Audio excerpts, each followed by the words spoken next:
Today I'm going to show you how to replace the 4 Puma battery. Squeeze it, open the cover, remove the mechanical key,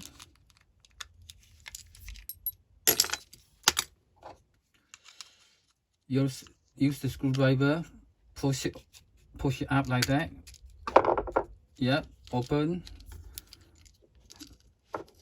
Remove the batteries, CR2032 battery, CR2032 battery. Okay, replace it, put it in like that, line it up. The top go in first,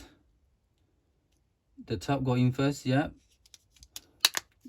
Press it down, put the mechanical key in, put the cover back on.